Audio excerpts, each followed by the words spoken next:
Rambam, Maïmonide, médecin connu à son époque dans toute l'Europe, appelé le prince des médecins, mérite réellement ce qualificatif.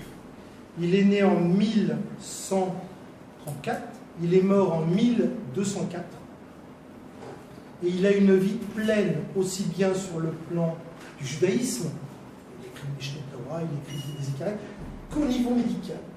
Donc on va tout de suite dans le niveau médical. Niveau médical, qu'est-ce qu'il a dit? Tous ceux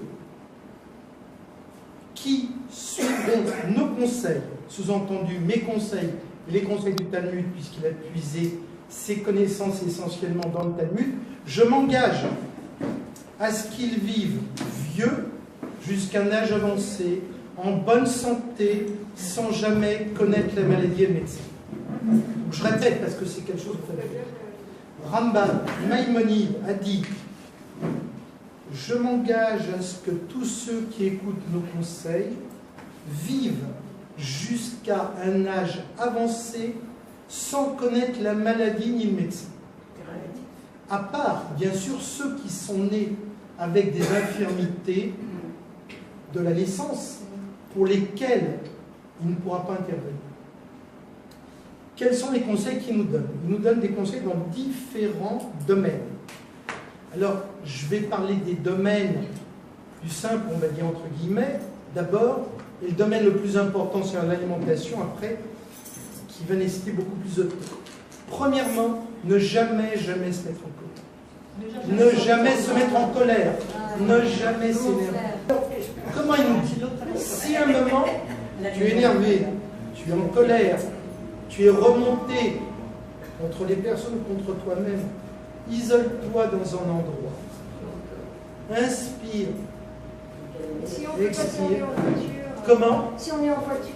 Alors si vous êtes en voiture, et c'est très simple, vous ralentissez et vous inspirez, vous expirez en regardant quand même la route. Vous ralentissez, vous mettez sur la droite, même en voiture. Si vous êtes chez vous, vous mettez dans une pièce pas trop éclairée, vous inspirez, tout doucement vous expirez. Qu'est-ce qui se passe quand on inspire, quand on expire? Parce que j'explique aussi, à la limite, ce qui n'était peut-être pas connu au moment, disons, de Maïmonide, mais ce qui est connu par la médecine actuelle. J'inspire tout doucement, j'expire.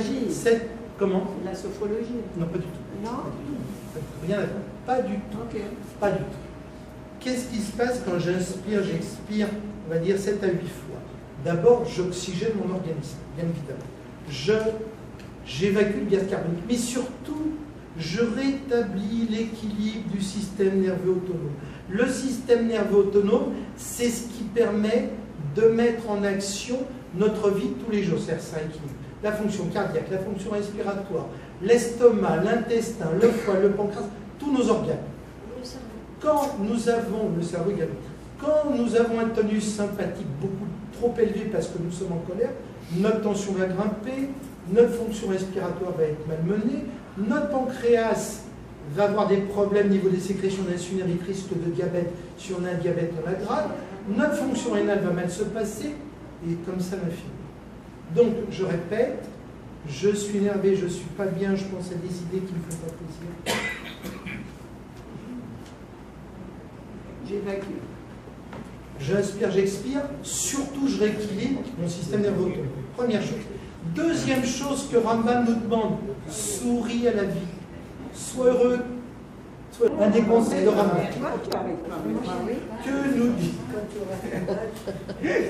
nous dit encore Rambam? Rambam nous conseille d'avoir une activité physique bonne pour notre santé. Il nous conseille de marcher. De ne pas être dans l'excès de courir, d'aller très vite. De marcher. Marcher une demi-heure. De marcher, ça nous détend, ça nous fait du bien. Tous les jours, la marche. La marche. Rambam nous dit également autre chose. Il nous parle de médecine psychosomatique, c'est-à-dire qu'il nous dit qu'il y a un lien évident, certain, entre notre état physique et notre état moral, qu'il faut rééquilibrer les deux, c'est-à-dire rééquilibrer notre état physique par un état de détente et notre état moral par un état de détente et notre état physique par l'alimentation à laquelle je vais revenir, qui est fondamentale dans la santé des êtres humains. Donc le fait de sourire à la vie, le fait d'être heureux, le fait de rire, un rire intérieur, le fait de respirer doucement, le fait de marcher à sa fréquence, à son niveau, le fait de rechercher un bonheur émotionnel. Ça, on va dire que ce sont les grands trucs.